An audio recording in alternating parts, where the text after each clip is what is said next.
Hello students, class 6 हम अपनी exercise 5.3 complete कर चुके हैं। अब हम जानते हैं एंगल्स के बारे में।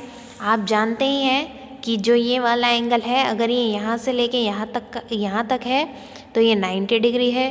ये यहाँ तक आ गया तो ये आपका 180 हो गया और ये यहाँ पे 0 डिग्री रहता है। और अगर आप इसको ही आगे बढ़ाते हैं तो ये वापस आपका यहाँ पे 360 तक आ जाता है। ठीक है, तो एक पूरे रिवॉल्यूशन में या फिर एक कंप्लीट रिवॉल्यूशन में ये आपका 360 डिग्री होता है। और इसमें आपके फोर्थ पार्ट होते हैं जो 90 डिग्री में बटे हुए होते हैं। और अगर आप हाफ रिवॉल्यूशन लें तो वो आपके 180 में बढ़ जाते हैं।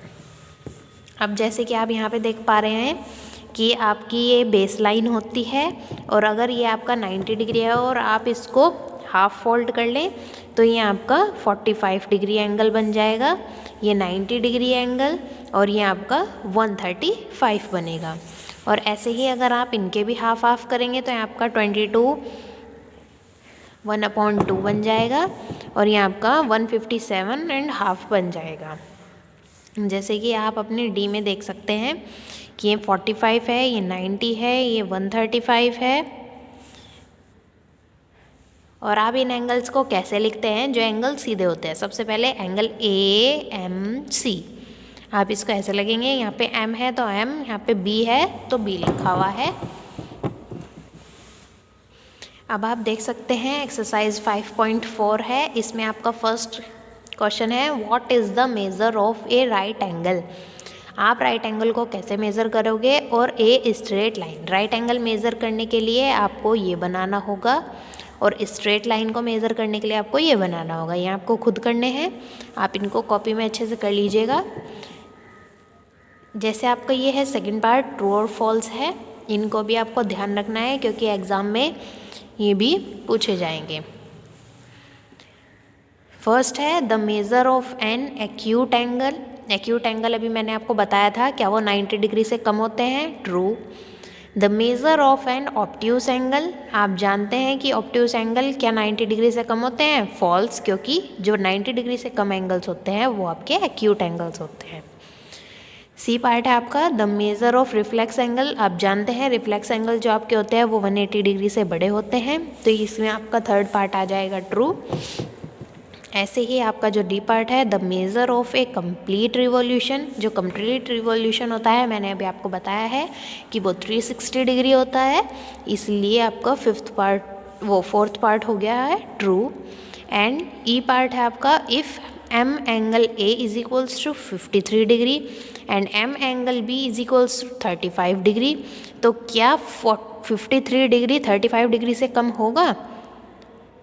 मतलब 53 डिग्री जो है वो यहाँ पे लिखा जाएगा, वो ज़्यादा बड़ा होगा 35 डिग्री से। ट्रू।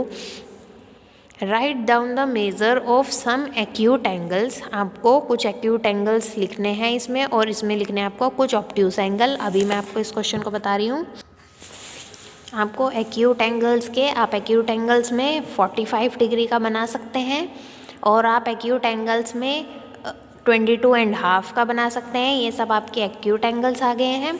और ऑब्ट्यूस एंगल में आप 135 का और 157.5 का बना सकते हैं।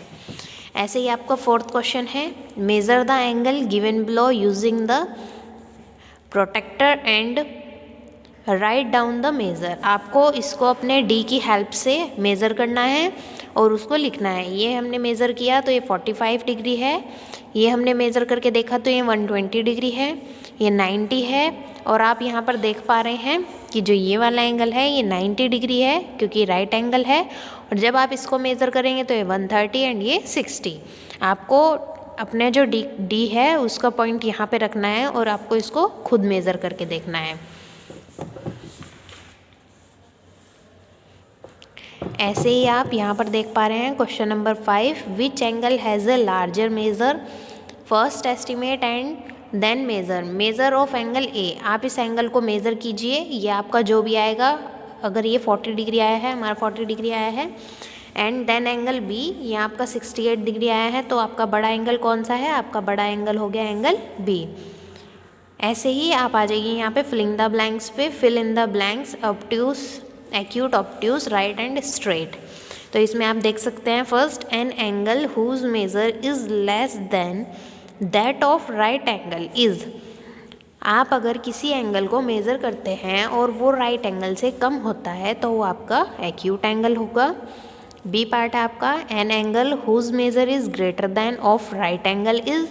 अगर आप किसी एंगल को मेज़र करते हैं और वो आपका 90 डिग्री से बड़ा होगा तो वो आपका ऑब्ट्यूस एंगल होगा।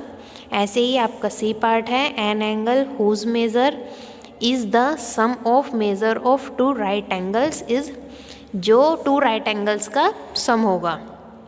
आप देख सकते हैं ये 180 होगा, मतलब कि स्ट्रेट लाइन। ऐसे ही डी पार्ट है आपका, when the sum of measure of two angles is that of a right angle then each one of them is acute angle.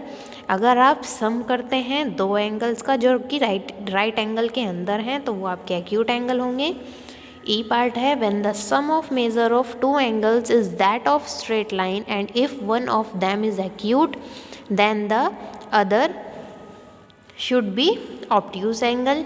अब आपके ये क्वेश्चन है, question number 8, find the measure of angle show in figure. आप इन angles को जब measure करेंगे तो ये आपके कौन कौन से एंगल आएंगे। ये आपका 40 आ रहा है, ये 130, ये 65 एंड देन 130। आप जब इनको मेज़र करेंगे प्रॉक्टर की हेल्प से तो ये आप खुद मेज़र करके लिखेंगे क्या क्या है।